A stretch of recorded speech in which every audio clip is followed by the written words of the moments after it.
Bonjour à tous. On va attendre quelques minutes que tout le monde puisse arriver tranquillement sur le lien et lorsqu'il y aura un peu plus de monde, on démarrera le webinaire tranquillement.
Hey, je sais pas me limiter. C'est qui ça? Coralie, dites-moi si c'est OK du coup pour le partage d'écran. Normalement, je vous ai nommé animateur, donc je suppose que c'est OK. Ouais, c'est tout bon. Ah, génial, parfait.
Bon, bah écoutez, je pense qu'on va commencer. Dans tous les cas, toutes les personnes qui s'étaient inscrites vont arriver petit à petit.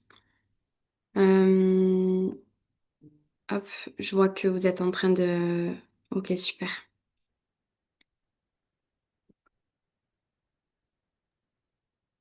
Voilà, normalement, vous avez mon écran. Ouais, on le voit très bien. Parfait. Génial. Alors, bah, bonjour à tous, j'espère que vous allez bien. Donc, on se retrouve aujourd'hui bah, pour un webinaire qui est l'activité physique adaptée pour les personnes en situation d'obésité. Je vais commencer par me présenter. Donc, moi, je suis Stécie, je suis la chargée de mission de la Ligue contre l'obésité. Et pour vous expliquer un petit peu rapidement qui est la Ligue contre l'obésité pour les personnes qui ne connaissent pas. Donc c'est une association nationale qui agit depuis plusieurs années pour prévenir, sensibiliser, accompagner les personnes en situation d'obésité. Et cette association, pardon, se mobilise pour informer le grand public, notamment pour lutter contre les idées reçues et la stigmatisation liée au poids et promouvoir une approche plus respectueuse, globale et centrée sur la santé et le bien-être. La Ligue nationale contre l'obésité, elle soutient également la recherche scientifique et la formation via notre organisme de formation qui a été relancé il y a quelques mois notamment et qui est destiné aux professionnels de santé, mais également à toutes les personnes qui sont touchées de près ou de loin par l'obésité et les personnes qui souhaiteraient se former sur cette maladie. Et le but, c'est de comprendre les causes de l'obésité, les conséquences de celle-ci, notamment sur le plan physique et psychologique. Et pour finir, à travers des actions de sensibilisation comme la Journée mondiale de la lutte contre l'obésité, c'est vrai que nous, on a étalé un petit peu tous ces sujets-là durant le mois de mars. La Ligue vise à donner de la visibilité à cette maladie qui est multifactorielle, montrer qu'elle touche toutes les populations et qu'il existe des solutions concrètes et adaptées pour accompagner durablement les personnes dans leur parcours de santé. C'est pourquoi nous, de notre côté, via cette association, on a des projets qui permettent de faire développer les connaissances de cette maladie et de lutter contre celle-ci, et comme je vous disais, pour la stigmatisation, etc. Donc on a OB Écoute. OB Écoute, c'est une ligne d'appel qui permet à toutes les personnes qui sont touchées par cette maladie ou les accompagnants ou les professionnels de santé de pouvoir nous appeler et de prendre des renseignements sur les parcours à suivre ou même si on a juste un besoin de parler, etc. Et notre but, c'est d'accompagner les personnes et de les diriger en fonction de leurs besoins et de ce qu'elles souhaitent. Et donc, comme je vous ai dit, on a l'organisme de formation pour pouvoir former les professionnels de santé. Donc voilà, je pense que j'ai plus ou moins présenté la ligue. Si dans le chat vous avez des questions par rapport à la ligue et à l'activité physique adaptée, n'hésitez pas à poser vos questions. Là, le webinaire, comment il va se passer? Donc Coralie va nous faire une présentation pendant à peu près 40 minutes et après les 20 dernières minutes, ce sera des questions-réponses qu'on piochera dans le chat. Donc n'hésitez vraiment pas à poser des questions de votre côté. Je vous laisse la main, Coralie, pour vous présenter et ensuite on peut enchaîner. Super. Alors, je vois pas le chat. Donc voilà, s'il y a des Ouais. questions entre-temps. Le chat, du coup, il sera géré par Clémence et Justine, qui travaillent Ah, également d'accord, à la très Ligue bien. contre On l'obésité. va le Donc, regarder en mangeant comme ça. Moi, ça y est, est-ce que c'est possible que tout le on monde perd puisse pas de temps. Mais- désactiver ses micros, s'il vous plaît, parce que sinon ça va être compliqué pour qu'on puisse tous s'entendre. Du coup, comme je disais, Clémence et Justine vont gérer le chat et c'est elles qui vous poseront les questions dans les 20 dernières minutes. Comme ça, vous vous êtes focus sur votre présentation et on s'occupe du reste. Eh bien, super. Merci Parfait. beaucoup. Eh ben, on peut débuter. Moi, je suis ravie d'être là parce que c'est la première fois, ce que je me disais ce matin, c'est la première fois que je communique avec la Ligue contre l'obésité, même si voilà, il y a des travaux qui sont engagés ensemble. Voilà, c'est le premier webinaire que je fais avec la Ligue. Donc, moi, je suis Coralie Dumoulin. Alors, j'ai un parcours un peu atypique, mais initialement, ma formation, c'est d'être EAPA, hein, enseignant d'activité physique adaptée.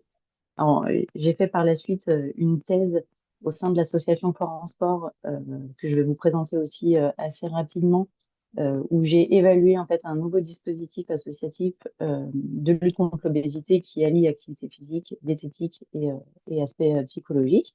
Donc, j'ai fait ça durant ma thèse. Ensuite, j'ai fait un peu de recherche dans un laboratoire INSERM, toujours sur l'obésité et d'une manière générale sur les habitudes de vie. Et j'ai bifurqué ensuite en conseil en santé, donc avec des sujets un petit peu plus larges actuellement. Mais voilà, j'ai toujours un pied dans l'obésité parce qu'en fait, je suis actuellement présidente de l'association Fort en Sport. Alors, plus pour très longtemps parce que je vais laisser mon mandat avec fierté à des adhérents de l'association. Donc ça va devenir une vraie association dirigée et coordonnée par des patients. Donc c'est plutôt voilà, c'était l'objectif quand j'ai pris la présidence initialement. Pour vous dire deux mots de l'association Port en Sport, en fait, c'est une association de lutte contre l'obésité qui est née en 2012, donc ça commence à faire quelques années. Elle est née de l'initiative d'un chirurgien bariatrique et d'une personne, enfin, d'un enseignant en STAPS qui, en fait, avait identifié déjà à cette époque-là qu'il n'y avait pas forcément de parcours euh, hors milieu médical qui était possible pour lutter contre l'obésité avec une triptyque activité physique, diète et psycho. Donc, avec leur association, en fait, l'idée, c'était de créer un nouveau dispositif, une nouvelle organisation qui puisse proposer au long cours euh, un dispositif. Alors, c'est uniquement pour les adultes pour l'instant. Il y a un petit versant ado, mais c'est pas la majorité des personnes de l'association. Et là, l'idée, c'est qu'en fait, toute l'année, donc de septembre jusqu'à mi-juillet, les personnes peuvent faire de l'activité physique toutes les semaines, euh, avoir un suivi diététique en individuel tous les mois et un groupe de parole animé par votre psychologue, pareil tous les mois, sur des thèmes qui émergent assez fréquemment au fur et à mesure des années. On pourrait y revenir sans problème sur l'association.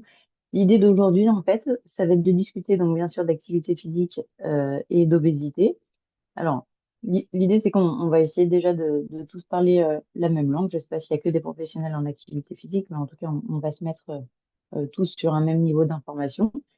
Et l'idée, c'est surtout de vous montrer finalement comment on applique ou pas les recommandations qui sont faites par nos politiques aujourd'hui et les recommandations, en tout cas les éléments qu'on connaît de la littérature scientifique, pour créer un programme d'activité physique qui soit le plus optimal possible. Donc, quand on parle d'activité physique, il faut bien faire attention à être vigilant au départ parce que l'activité physique, elle a deux composantes. Elle a une première composante liée à l'activité ou l'inactivité physique.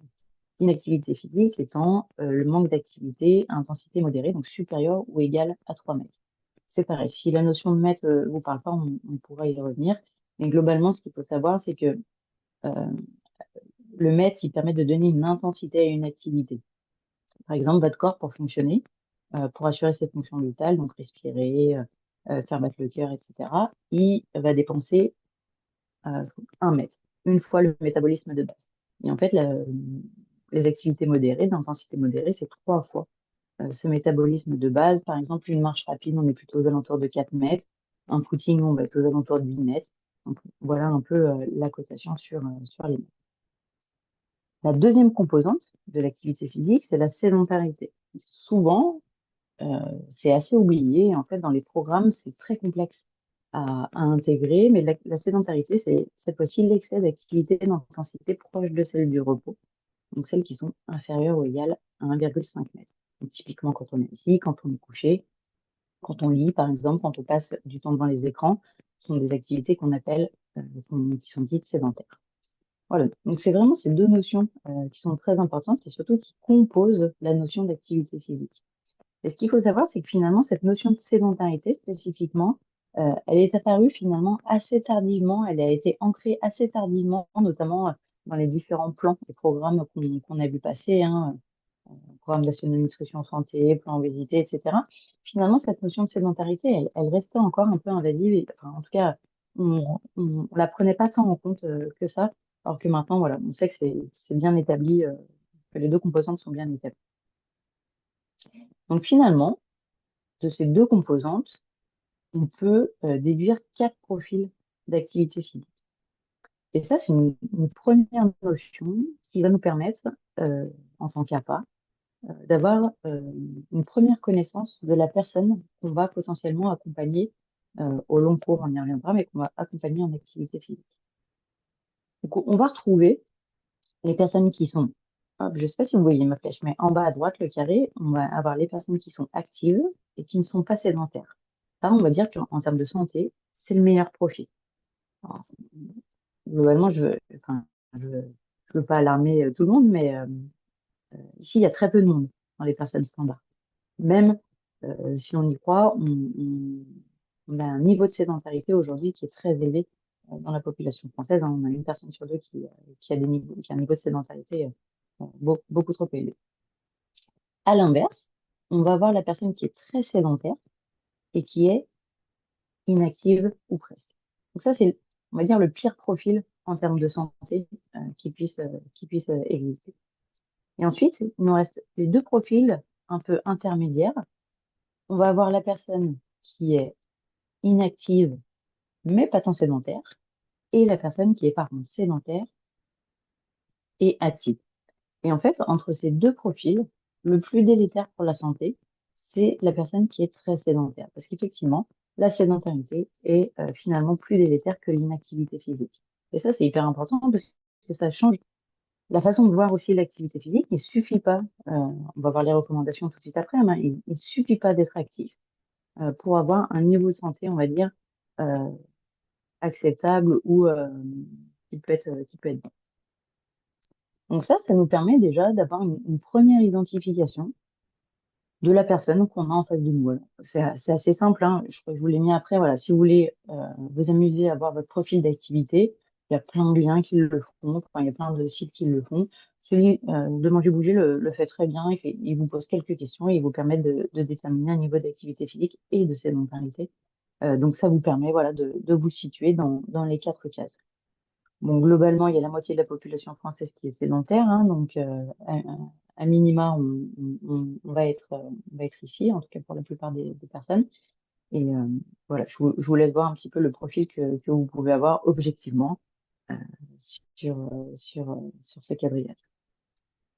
Je ne sais pas s'il y a la possibilité, mais enfin, je peux diffuser mon PowerPoint à la fin du webinaire, hein. Pour ceux qui le souhaitent, il n'y a aucun souci. Il y a rien il y a rien de confidentiel. En termes de recommandations, maintenant. Là, on va voir ensemble les recommandations pour la population générale. J'appelle ça la population standard, même si on sait que personne n'est standard. C'est un peu voilà, à grosse maille. Ce sont des repères qui ont été révisés en 2016, donc ils commencent à dater aussi un peu, mais ils bougent finalement très peu. Donc vous voyez, on retrouve nos repères qui sont relatifs à l'activité physique et on retrouve nos repères qui sont relatifs à la sédentarité. Donc on a bien nos deux composantes de l'activité. Donc, les recommandations, elles sont les suivantes, hein. Maintenant, elles sont assez bien diffusées, elles sont plutôt bien connues, je trouve, par l'ensemble de la population, en tout cas euh, pour en discuter assez régulièrement avec pas mal de personnes, elles sont plutôt bien connues. Donc, il faudrait réaliser 30 minutes d'activité physique en aérobie, donc en endurance, 5 fois par semaine, en évitant de rester 2 jours consécutifs sans activité physique. Associé à ça, euh, pour être dans les bons repères d'activité physique, il faudrait associer du renforcement musculaire 1 à 2 fois par semaine et des exercices d'assouplissement, mobilité articulaire, 2 à 3 fois par semaine. Alors, ce que j'ai oublié de préciser, c'est que les 30 minutes d'activité physique en aérobie, ils peuvent se décomposer en 3 fois 10 minutes. Enfin, il faut au moins 10 minutes d'activité en tout cas, on considère qu'il faut au moins 10 minutes pour rentrer en aérobie. Voilà, donc ça, c'est pour les repères qui sont relatifs à l'activité physique. Donc en général, là, quand je pose la question, j'ai quasiment perdu un bon quart, un bon tiers de l'auditoire. Et alors, quand on discute des repères qui sont relatifs à la sédentarité, là, globalement, je perds au moins la moitié des personnes. Donc l'association des deux fait qu'aujourd'hui, on a des profils d'activité qui sont pas forcément bons pour la santé. En tout cas, pour la sédentarité, l'idée, c'est évidemment de réduire euh, le temps quotidien, hein, donc tous les jours, le temps qui est passé assis ou couché, donc hors temps de sommeil, hein, qu'on soit bien clair. Et que même si on a des temps de sédentarité qui sont inévitables, hein, parce qu'on voilà, on fait tous des métiers qui sont plus ou moins sédentaires, on a tous voilà, une vie qui est plus ou moins sédentaire. Mais l'idée, c'est que toutes les 90 à 120 minutes qu'on a passé assis ou couché hors temps de sommeil. L'idée, c'est de casser, d'interrompre ces ruptures, enfin d'interrompre pardon, ces périodes de sédentarité par une marche de quelques minutes.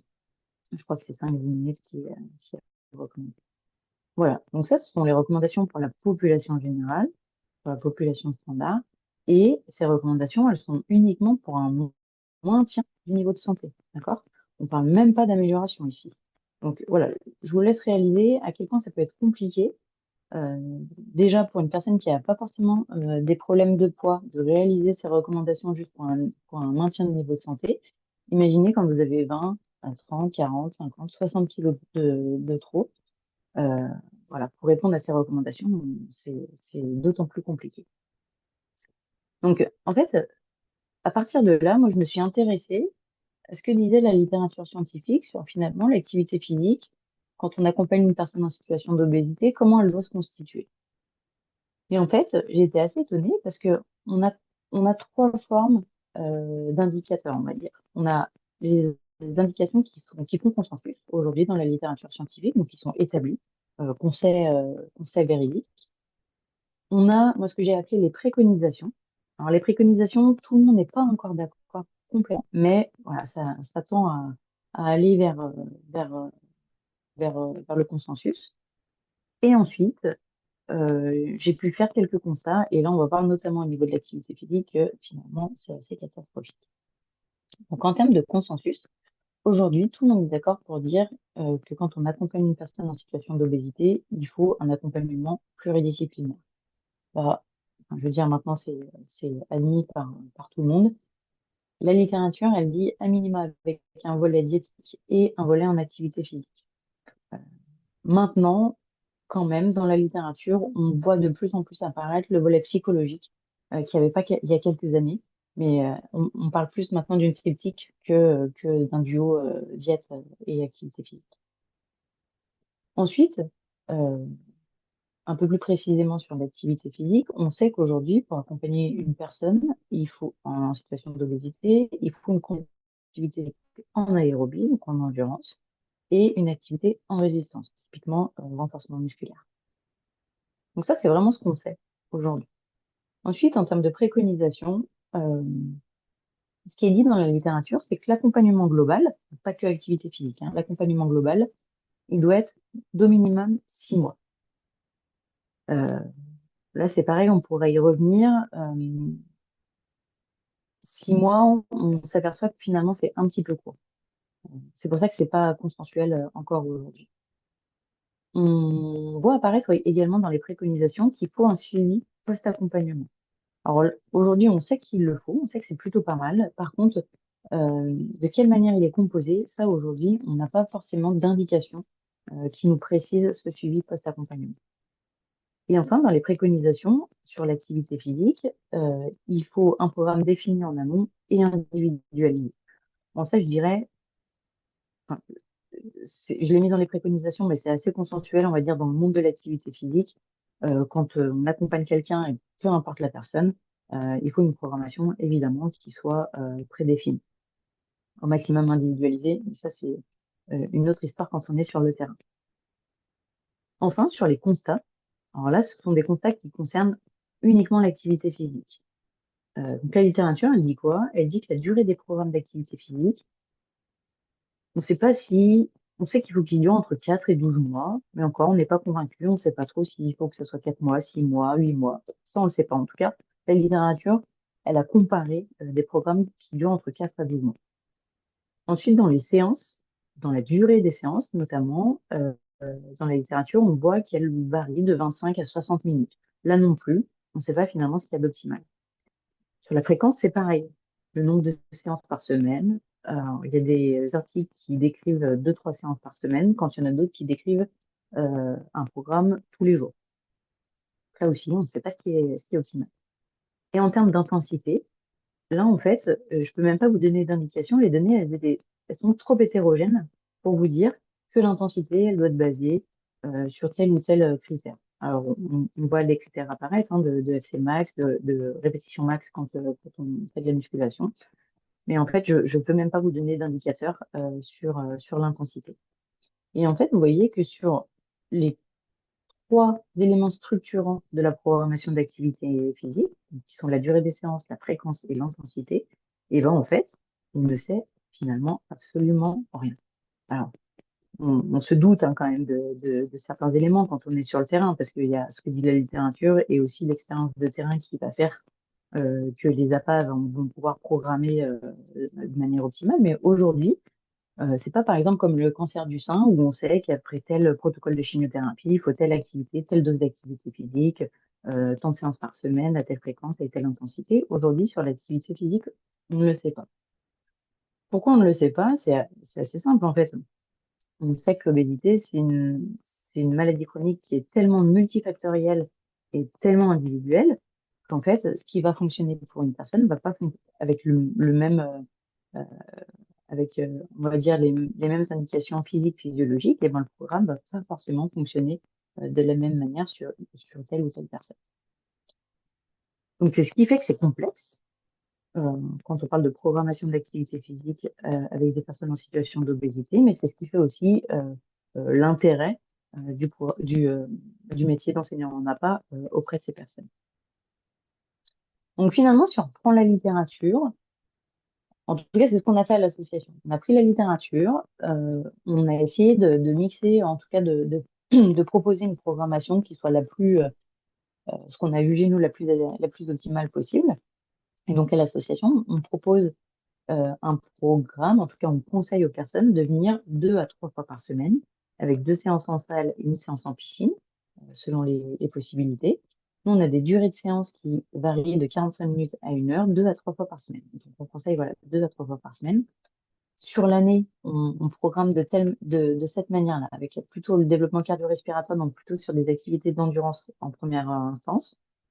Et ensuite, au fur et à mesure de l'année, on va diminuer l'activité d'endurance pour arriver, on va dire, à un 50-50 sur des activités d'endurance et des activités de renforcement musculaire.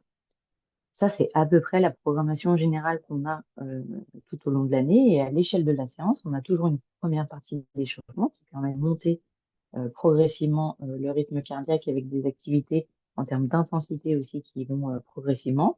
Donc, on a une première partie d'échauffement, un corps de séance, des exercices d'étirement et un retour au calme en relaxation. Euh, voilà, donc ça doit parler à tous les appâts. On n'a pas réinventé l'eau chaude. Euh, c'est assez classique en termes de programmation. Mais en fait, ce que je viens de vous dire, eh ben, en fait, ça marche pas forcément avec tout le monde. Parce que comme on se l'a dit juste avant, et ben en fait, ce qui va fonctionner avec une personne va pas forcément fonctionner avec une autre. Pourquoi? Parce qu'en fait, il y a plein d'éléments à prendre en compte, finalement, quand on veut programmer une activité physique pour les personnes qui sont en situation d'obésité. Donc, c'est ce que je vais vous proposer tout de suite après, en fait, c'est de vous montrer finalement, nous, tous les indicateurs et tous les éléments qu'on prend en compte à l'association quand on veut essayer de programmer de manière optimale une activité physique, sachant quand même que il y a effectivement les éléments de la littérature qu'on va prendre en compte, mais ça, les APA le connaissent bien. Il y a aussi la réalité de terrain, et notamment la disponibilité des salles, l'accès des salles, euh, le coût qu'engendre la location des salles, etc. Donc en fait, c'est tout un ensemble d'éléments euh, qu'il va falloir faire converger pour arriver à un programme qui soit le plus optimal possible. Et nous, ce qu'on prend en compte également à l'association, c'est la composition corporelle. Pour nous, c'est un vrai complément. Quand on élabore notre programmation, c'est un vrai complément à cette programmation. Et là aussi, on va retrouver plusieurs profils.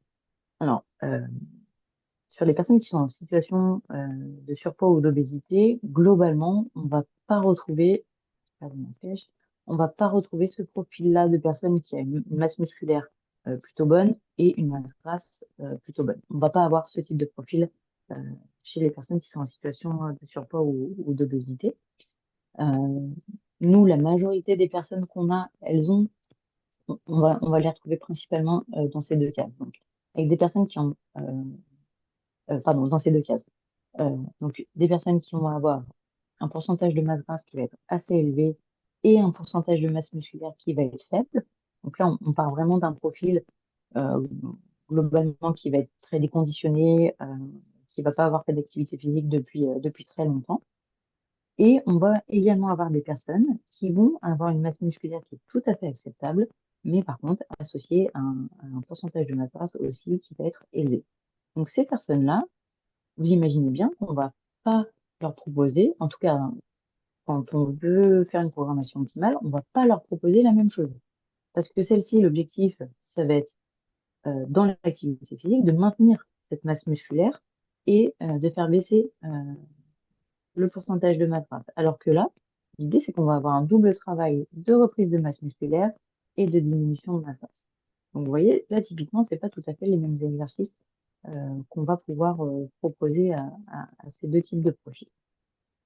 Donc ça, c'est encore, euh, on va dire, un élément qu'on prend en compte pour programmer de manière optimale une activité physique. Alors ça, vous allez me dire, c'est assez complexe finalement. Tout le monde n'est pas équipé euh, pour connaître la composition corporelle des personnes. Et effectivement, si on veut du bon matériel, c'est du matériel qui peut parfois coûter cher. Après, l'idée, c'est pas de faire des mesures en one shot. L'idée, c'est d'avoir des mesures qui soient faites assez régulièrement. Nous, par exemple, on le fait tous les mois à l'association, sauf si les personnes elles veulent pas, hein, pour le coup, on ne force pas.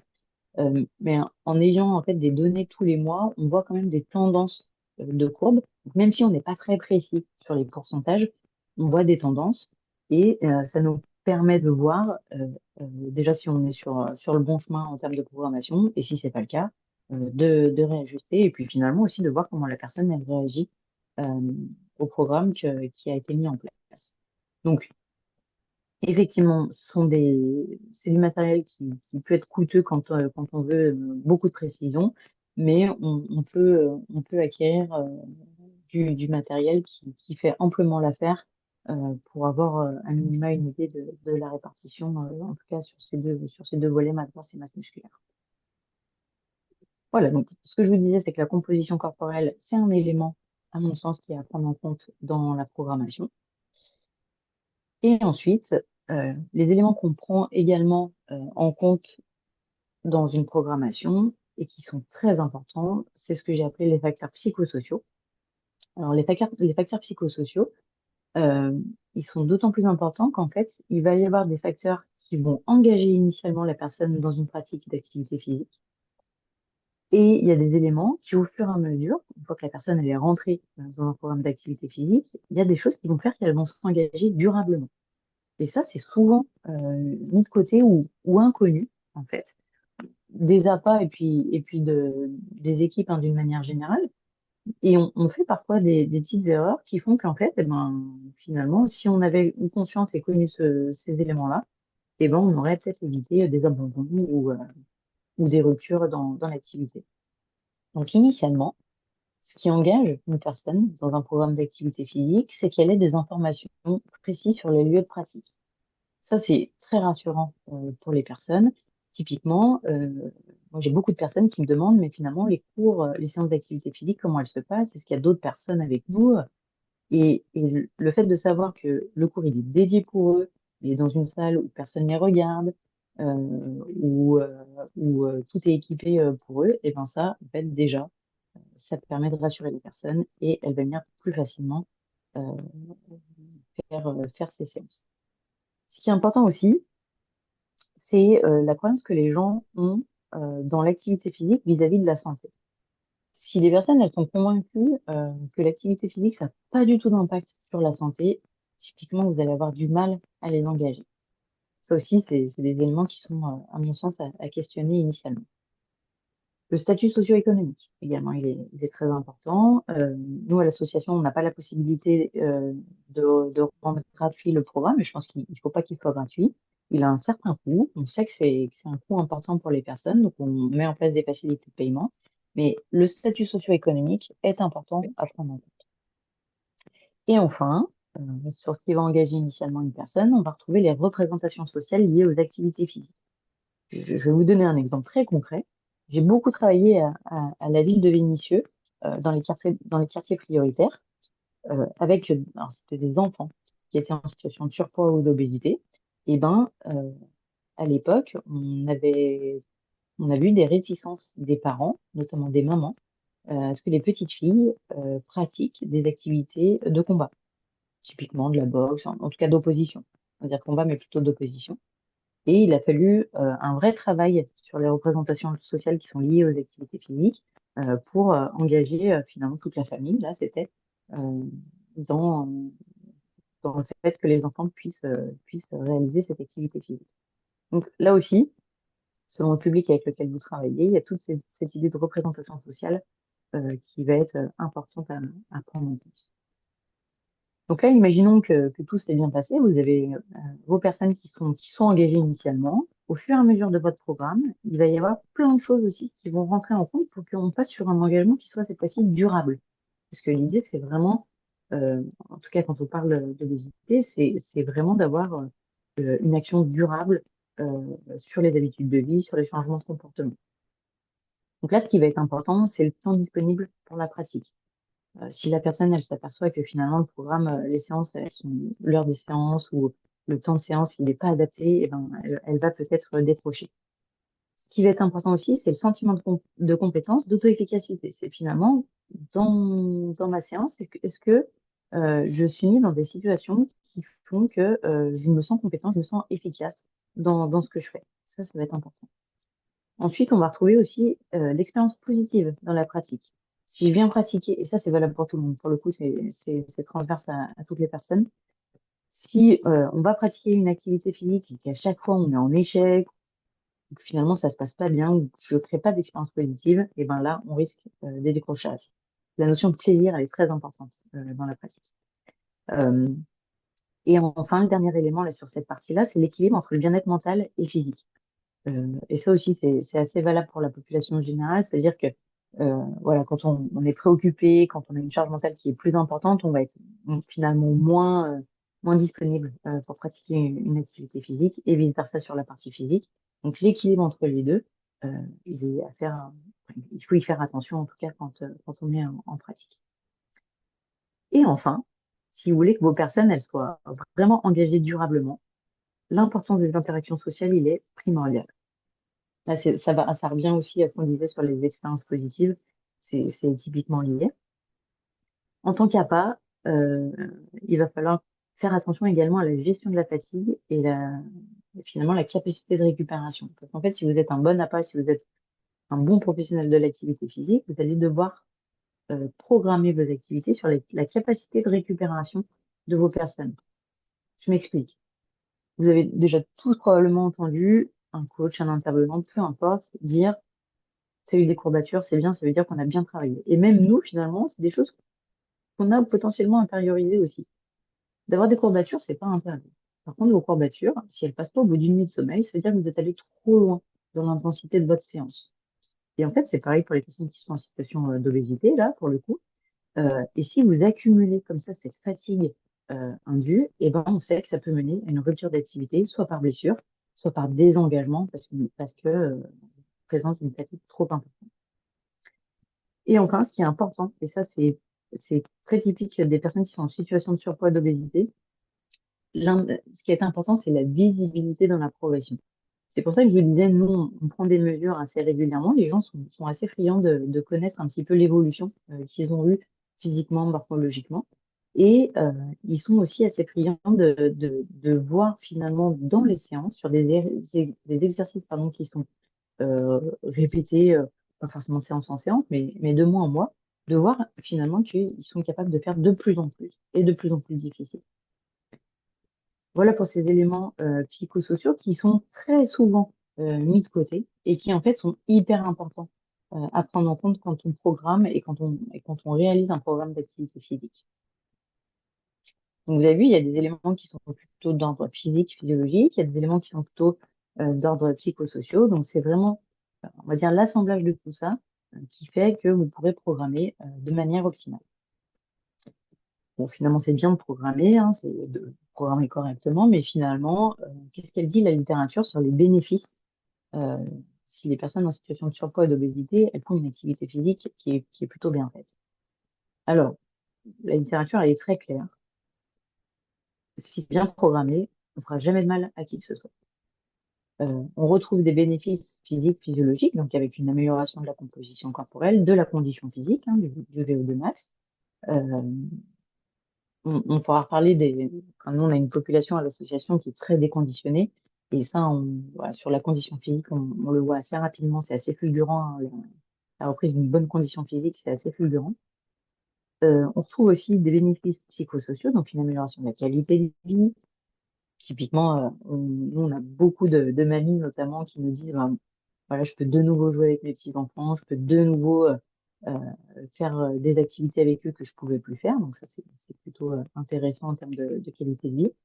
On a une diminution des états de dépression et d'anxiété, qui est assez caractéristique, en tout cas sur la population qu'on accompagne. On a une meilleure perception de soi, d'image de soi, et on a un sentiment de compétence qui est largement amélioré. Et à l'interface de ces deux types de bénéfices, on retrouve une amélioration, en tout cas une diminution de la fatigue perçue. Donc vraiment des gens qui gagnent en dynamisme. Et on a aussi des très bons retours sur, et la littérature le dit, sur la partie sommeil. Alors, pas forcément sur la qualité du sommeil, qui est un peu plus dur à évaluer, mais sur la durée de sommeil qui est beaucoup plus adaptée qu'initialement, en tout cas qu'avant un programme d'activité physique. Voilà, donc ça c'était pour les bénéfices. Donc ce sont des bénéfices quand même qui sont pas anodins hein, en termes de santé, en termes de, on va dire de bien-être général. Et on peut s'attendre avec un programme d'activité physique à des bénéfices tels que je vous les ai présentés. Je vais juste vous donner un exemple pour bien illustrer le fait qu'il est important d'influer sur les habitudes de vie et forcément sur le poids. Ça, c'est les résultats qui sortent assez régulièrement dans l'association, qui sont assez régulièrement évalués. Alors, juste pour que ce soit clair pour tout le monde, on évalue les activités supérieures ou égales à 4 mètres en heures par semaine. Les activités sédentaires, pareil, en heures par semaine. Et on a aussi notre courbe de poids. En fait, l'idée, ce qu'on voit, c'est que quand les personnes elles rentrent dans l'association en T1, on a appelé T1, elles font en moyenne 2,65 heures euh, d'activité physique supérieure ou égale à 4 mètres par semaine, ce qui est plutôt pas mal. Ce qui est plutôt pas mal parce qu'en fait, on s'aperçoit qu'on est dans les recommandations. Donc, on a une population, c'est du déclaratif, hein, donc euh, c'est aussi à prendre avec tous les biais qu'on connaît, mais en tout cas, on est a priori sur une population qui fait un peu d'activité physique. Et on voit que durant le programme, en T2 et en T3, on a une nette amélioration en T2 du temps d'activité physique, avec une petite diminution en T3, mais qui n'est pas significative et qui est largement acceptable en termes de recommandations. Et surtout, ce qui est intéressant, c'est qu'une fois que les personnes elles sont sorties du programme, on voit qu'elles ont un maintien euh, du temps d'activité physique supérieur ou égal à 4 mètres. Donc, des activités physiques d'intensité modérée. Donc ça, c'est plutôt intéressant. Ça veut dire qu'on, enfin, ça traduit en tout cas des changements de comportement qui sont plutôt durables. Sur la partie sédentarité, donc on est sur des personnes qui font quasiment, passent hors temps de sommeil, hein, quasiment 60 heures par semaine sur des activités sédentaires, typiquement des activités écran. On voit que le temps du programme, il y a une nette diminution significative de ce temps de sédentarité. Et malheureusement, vous voyez, on voit là sur cette partie sédentarité que les changements de comportement, finalement, ils sont pas encore intégrés parce on revient quasiment à un niveau de sédentarité qui était celui initialement connu. Donc, nous, on n'a pas forcément d'intervention spécifique pour lutter contre la sédentarité. Donc, enfin, c'est vraiment un axe qu'on essaye de travailler à l'association parce que c'est voilà, on sait qu'aujourd'hui, on n'a pas de très bons résultats là-dessus. Et enfin, ce qui est intéressant, c'est on va dire, de moduler euh, cette partie activité physique, sédentarité par rapport au poids. Donc, nous, les personnes, quand elles arrivent dans l'association, il y a une moyenne de poids qui est un peu plus de 100 kilos. Et on voit une diminution, et c'est ça qui est intéressant, au long cours, parce que même après être sorti, on voit une diminution du poids euh, qui est toujours présente. Donc, c'est plutôt intéressant, même si ça reste des profils voilà, avec des problématiques de santé qui sont encore là, on voit en tout cas qu'on est dans la bonne dynamique. Donc en fait, ce graphe de poids, il traduit les changements de comportement qui sont en train de s'installer progressivement et durablement chez les personnes. Voilà, donc vraiment les deux messages que je voulais faire passer sur l'activité physique, c'est aujourd'hui l'activité physique, on sait, c'est un pilier incontournable dans l'accompagnement des personnes qui sont en situation de surpoids ou d'obésité. Moi, il y a deux choses que je préconise vraiment, c'est de vraiment programmer avec attention, donc en prenant en compte les éléments de la littérature, les éléments du terrain, l'expérience de terrain, et vraiment tous les aspects, même les aspects psychosociaux qu'on a toujours tendance à pas forcément prendre en compte. Et le deuxième élément sur lequel je voulais appuyer aujourd'hui, c'est vraiment qu'il faut viser les changements de comportement durables. Et finalement, le poids sur la balance, on s'en fiche, il viendra, quoi qu'il arrive, et de prioriser le changement de comportement, le changement d'habitude de vie lié à l'activité physique, c'est finalement ce qu'il y a de primordial. Voilà, pour la présentation, vous savez tout de l'activité physique. J'ai vu qu'il y avait qui avait Merci beaucoup pour la présentation, c'était super intéressant. Maintenant, on va passer à la partie questions-réponses. N'hésitez pas à poser vos questions dans le chat pour que Coralie puisse y répondre de son côté.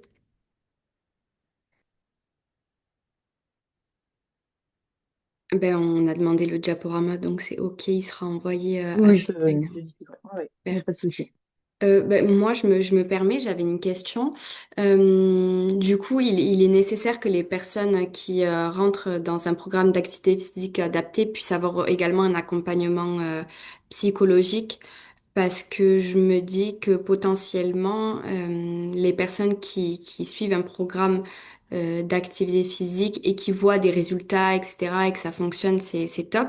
Mais est-ce qu'il n'y a pas un risque pour que, du coup, le sport devienne une dépendance dans le mauvais sens du terme? Parce qu'on voit souvent des personnes qui ont été en situation d'obésité et qui par la suite passent en situation en étant anorexique ou avec Mm. des TCA. Donc, est-ce que vous, de votre côté, vous avez, je sais pas, un suivi pour cette partie-là ou vous laissez complètement cette partie-là à des psychologues? Alors, nous, on a fait le choix de ne pas proposer de suivi psychologique comme on l'entend. Euh, Ça a été, enfin, c'est toujours un débat, mais on n'a pas, à mon sens, cette vocation-là. On a beaucoup de personnes qui sont suivies par ailleurs par un psychologue, hein, donc il n'y a pas de sujet.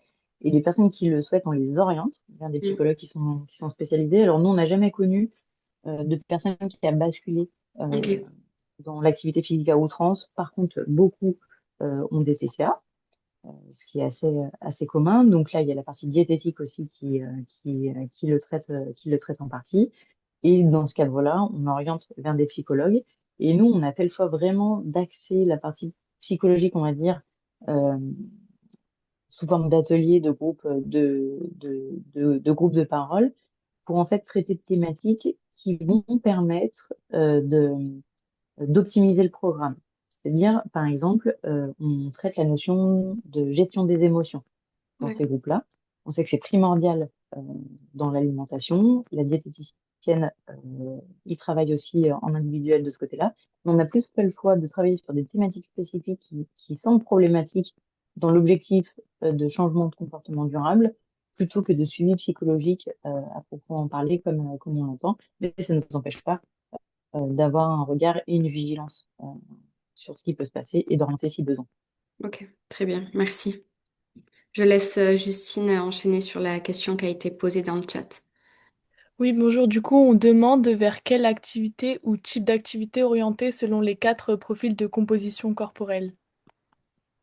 Alors, euh, si on prend en compte que la partie composition corporelle, on va dire, alors, déjà de base, sur un principe de programmation, on peut assumer un programme de renforcement musculaire et de musculation que si on a ce qu'on appelle un bon fond, donc une bonne capacité cardio-respiratoire. Donc, si on est bon sur les activités d'endurance.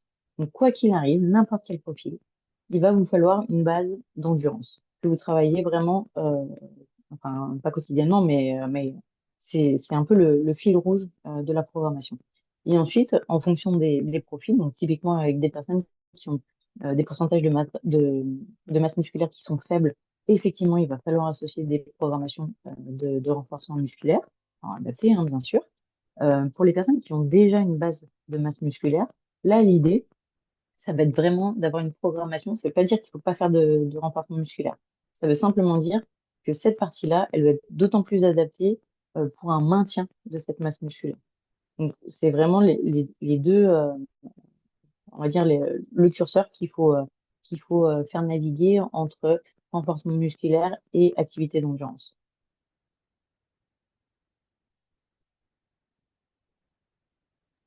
Très bien, merci. Euh, Bonjour, il y a une nouvelle question qui est que pensez-vous de l'activité physique entre pairs pour prolonger les bénéfices des programmes, notamment installés dans le temps, une moindre sédentarité? Avez-vous monté des partenariats en ce sens? Alors, en fait, c'est pas nous qui l'avons organisé, donc c'est parfait. Euh, En fait, on s'est aperçu qu'il y a une vraie dynamique de groupe qui s'est créée dans nos groupes de pratique à l'association. Et en fait, ce dont on s'est aperçu, c'est que les gens pratiquent en dehors de l'association entre eux. Donc, typiquement, ils vont faire des marches, ils vont faire des randonnées le week-end. Alors, c'est souvent des activités qui sont suivies d'un bon repas le midi ou pour le goûter. Mais en tout cas, il y a une vraie dynamique de groupe qui s'est créée en dehors de l'association. et finalement, ils sont entre eux, même avec leur famille. Donc, nous, on l'a pas fait expressément, mais en fait, ça s'est fait assez naturellement entre pratiquants. Donc, c'est parfait. Et ça perdure, donc c'est parfait pour nous. Pour le coup, on n'intervient pas du tout là-dessus. Il y a des gens qui mènent un peu euh, au sein des pratiquants, et en fait, ça se fait plutôt naturellement chez eux. D'accord, merci beaucoup. On nous demande quel est le pourcentage de masse musculaire idéal, par exemple, chez les femmes et chez les hommes. Ah, j'ai plus, alors c'est par rapport aux âges. Attends, je regarde. J'ai plus les notions en tête. Donc typiquement, mais c'est dans le diaporama, mais je vous donne par exemple pour les femmes, c'est les femmes, ouais, ça. Entre 40 et 59 ans, il faudrait se situer globalement entre 25 et 35%. Euh, et chez les hommes, on est plutôt entre 15 et 25%. Mais il y a le petit graphe dans mon diapo, donc vous pourrez y avoir accès. Il n'y a pas de souci. J'ai juste une question sur les ateliers sur la gestion émotionnelle. Euh, qui doit être co-animé par une psychologue. Alors en fait, nous, nos ateliers sur la gestion des émotions sont animés par une psychologue. Et en fait, il y a un travail entre la psychologue et la diététicienne pour harmoniser les discours, pour que la diététicienne, elle puisse aussi en parler euh, sur la partie, euh, sur la partie alimentation. Donc il y a une vraie, voilà, il y a vraiment un échange de pratiques et de sémantique sur ces deux professionnels. Et c'est bien des psychologues donc, qui traitent le sujet. Et ben du coup, je pense que c'est OK pour les questions. Je vérifie au cas où. N'hésitez pas si vous avez encore deux, trois questions. On a encore un petit peu de temps pour y répondre. Je regarde juste. Au tout début, il y a une question qui avait été posée, mais quelqu'un du coup y a répondu. C'est est-ce qu'il existe un référencement des maisons de sport santé traitant l'obésité en Île-de-France apparemment? Est-ce que vous savez? Peut-être que, enfin, il doit avoir des sites pour référencer ces maisons de Oui, sport, je suppose. oui, les maisons sport santé sont référencées. Ouais. Après, je crois qu'elles n'ont pas toutes dévoilé obésité. Hmm. Euh, et alors, sur l'Île-de-France, je sais pas. Je sais qu'à Lyon, il y a des programmes spécifiques dans les maisons sport santé sur la Ouais. partie obésité. Mais en Île-de-France, je sais pas. Mais globalement, vous trouvez l'information sur les sites Oui, des maisons sport santé, hein. bien sûr. Ok, très bien. Il y a une dernière question, enfin, qui est marquée, c'est quel est le taux de drop-out ou de non-maintien de l'APA après les soins? Alors, c'est difficile à dire parce que finalement, nous, on a le recul un an après post-prise en charge et on voit que ça se passe plutôt bien. On a très peu de perdus de vue, par contre, donc ça, c'est plutôt un bon indicateur. Et surtout, là où on s'est, où on a été un peu surpris, c'est qu'en fait, donc nous, initialement, le programme, il dure 2 ans. Enfin, il est renouvelable, enfin, il dure un an, il est renouvelable une fois. Et en fait, on s'est aperçu que les personnes, elles aimaient rester et pratiquer dans l'association. Donc, en fait, on a créé des programmes euh, plus réduits et des programmes uniquement d'activité physique pour les personnes pour qu'elles puissent rester et être accompagnées d'une manière adaptée en activité physique. Donc, c'est vrai que voilà, il y a des personnes qui sont là depuis 7-10 ans, hein, qui continuent de pratiquer de l'activité physique au sein de l'association. Donc, j'ai pas de notion à donner spécifiquement sur cette partie-là. Ok, merci beaucoup. Il y a une nouvelle question pour revenir à la question sur les pourcentages. Il y a quelqu'un qui demande si c'est par rapport aux masses grasses ou celles masse musculaire. Ah, pardon, c'était les masses grasses. Voilà. Et la question était en pourcentage ouais, de masse musculaire. Pardon, alors, il y a effectivement sur mon diapo la partie masse grasse. Et si vous voulez, je vous rajouterai la partie masse musculaire, comme ça vous aurez toutes les informations.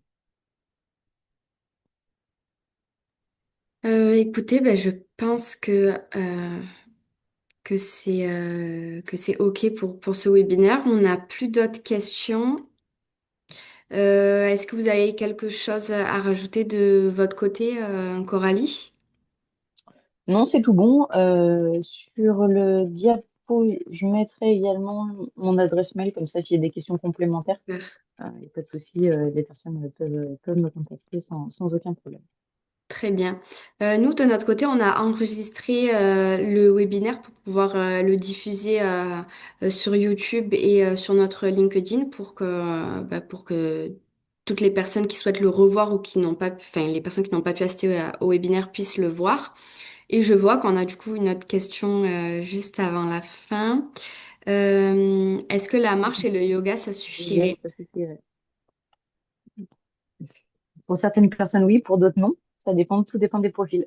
Pour le coup, je peux pas répondre sans avoir un minimum d'informations sur tous les éléments, tous les indicateurs qu'on s'est dit pour programmer. Et puis c'est également en fonction des préférences, je suppose. Exactement. Mm. Ok, très bien. Bah, écoutez, merci beaucoup Coralie pour la présentation. C'était hyper clair, hyper complet et on a appris pas mal de choses. Donc c'est top. Et merci à tous d'avoir participé au webinaire. Et si vous avez des demandes de webinaire en particulier, n'hésitez pas à m'envoyer un mail et pourquoi pas mettre en place différents webinaires durant l'année. Et voilà, merci beaucoup et je vous souhaite une belle après-midi et un bon week-end. Merci, à bientôt. Merci, au revoir. Au revoir.